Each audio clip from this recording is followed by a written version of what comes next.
Hello, this is a review of the BLACK+DECKER LDX120C 20V lithium drill driver. It comes in a box that you see here. And out of the box, this is what you get. Of course, you get the usual instruction manual you can read later. You get your charger to plug into the battery. Now this is a smaller charger than some of the older ones that used to be out there that you just plug onto the bottom and snap it into place there. Of course, you get the battery, which is going to plug onto the drill that you see here. And now with the battery connected, we can take a look at it. So it's fairly light in my hand. It's lighter than another drill that I'm used to using in the past, but we'll compare that in a minute. But we see that it's got a nice small battery at the bottom. It's got a charge to start with. Just like any other cordless drill that we have out there, you can still do it slow or fast, depending on how you do it. And that's really useful, of course, if you're using the screwdriver aspect of it. So that's one of the things I like to do, is it really helps speed up work. You'll want to set the different tension settings that you see around so that if you're screwing and you don't strip your screw. But you have your usual click one direction. You can flip the switch on the other side here to go in the other direction. I like that it has the rubber grips here and on the back here. It feels really comfortable in my hand. It's not too heavy. I wouldn't call it light, but it's certainly not something that's going to weigh you down. That's going to get in the way. But it's definitely not feather light, but it's lighter than some other drills that may be out there. And according to the manual, the charger will take about 3 to 4 hours to charge the battery. Now let's talk about what this doesn't have. So I'm going to compare it to a Ryobi drill that I bought over 8 years ago for about $100 from a big box store. I loved this drill. It did everything I ever needed out of it until I dropped it off the top of a ladder one day, and now it doesn't screw very straight anymore. So I was really happy to get an alternative here, a highly rated one at that too, at least from Amazon reviews. It does have a smaller battery, so we can compare the battery size. And let's take a closer look. So one of the things you'll notice right away, other drills came with a case back then, so we don't have a nice carry case for it.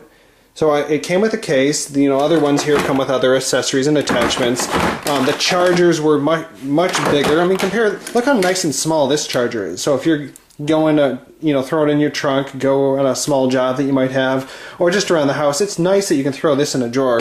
This definitely needs the space that you have in the case. Here's the drill itself. This is much heavier of a drill that we have here compared to this nice light one here. So it is noticeably lighter in comparison compared to the two. We can get a size comparison between the two, so you can kind of get the gist of the difference. Now notice the battery size difference, and that's probably where you're getting a lot of your weight. Now these were always fairly evenly weighted, probably because with the heavy bottom you had to have a heavy top to keep it balanced in your hand. But these always felt really good to me too. The batteries on these, being 8 years old, don't last as long anymore. They don't hold their charge as long anymore either. Whereas this one here holds its charge better, but it's brand new. So that was nice. So this is definitely lighter by any measure, by the way. So that was nice. Now, again, no carry case, which I really liked having this, by the way. I throw it in my garage, don't worry about it. Now I'm going to have to find a box or something to store this thing in. Secondly is, normally you want two batteries. Notice how this one here is one battery here and one battery here. This has just one battery. The big advantage of two batteries is that you just keep working.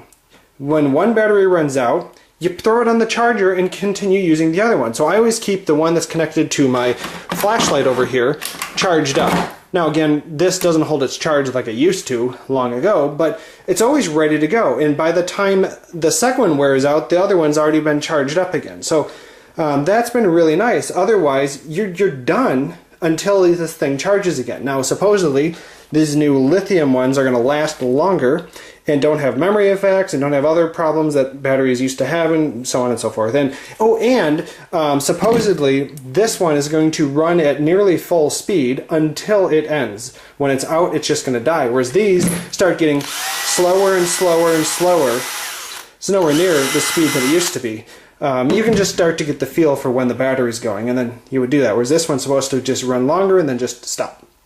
So that's a difference. We're looking at a smaller set that we have here compared to the much bigger set I have on the right over there. Again, smaller battery, 2 batteries on my old one battery in the new one, lighter, carry case, no carry case. Now a few other differences. Here's a pro. This one has a light on the front. So it's kind of nice that it lights the area, and you know what I'm talking about. Every once in a while that does come in handy to have a light over there, but otherwise you just put clip lights or other lights behind you. Another difference is that, and these just vary, you have fewer number settings on this one versus this one. So I have 24 settings to ratchet this down for the different torques that you want before it stops spinning, like if you don't overstrip a screw or something like that. This is harder to turn, but I mean, these are no big deals. I mean, do you really need 24 settings? Honestly, I've only ever set it low or middle or high. It doesn't matter that much to me, that subtle difference. But this was, since you can get your whole hand around it, it was a lot easier to just turn that, whereas this one, due to the, you can only grab it between here and here, so it holds you a little bit harder, but it's honestly, it's no big deal at all. The other thing is, these often have 2 settings, so I have speed 1 and speed 2.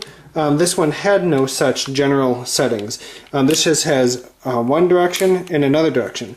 I also used to like that this one would show the direction. This push this in to screw forward. So if you're going to screw a screw in, or on the back, if you want to unscrew something, it has the arrow going in the opposite direction. It's just not as clear on this one here. You see what I'm saying? You would just have to know. You can kind of see an arrow right next to it molded in the plastic. You see the arrow going out there, right by my thumb? That's an arrow going out, and over here that's an arrow going in. So it just tells you, but it was easier to just tell at a glance on this one here. Another difference that I really got used to on my existing drill set is a magnetic strip down here.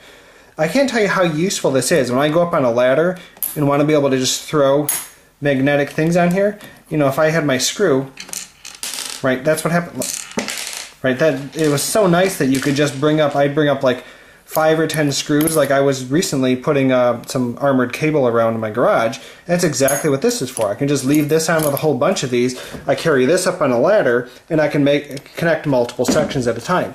You don't have that luxury with this here. At least they have the clip for switching between an actual drill bit and the screw settings on the end here. But you'll have to find another solution for carrying up your screws.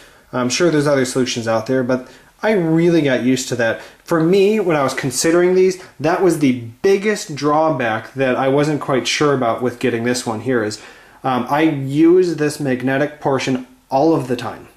I'm probably going to get used to using it for this one, so I thought I'd give a chance on this because there were such high reviews on this drill otherwise. Well, there you have it. I think it's a good lightweight drill. It's going to do a nice job, feels good in my hand.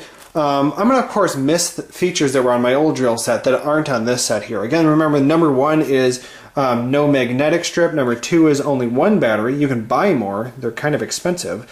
When it was nice when they come in a kit with 2 for you right off the bat. And 3, not having labeled in and out settings that I have here. Otherwise, it's smaller and more nimble, has a smaller charger, and look, from a storage perspective, you can store just this little bit, or you can store that whole box. So it has some advantages as well. It's just a decent all-round drill, I think, doesn't have every bell and whistle that you might otherwise be looking for. Thanks for watching the review.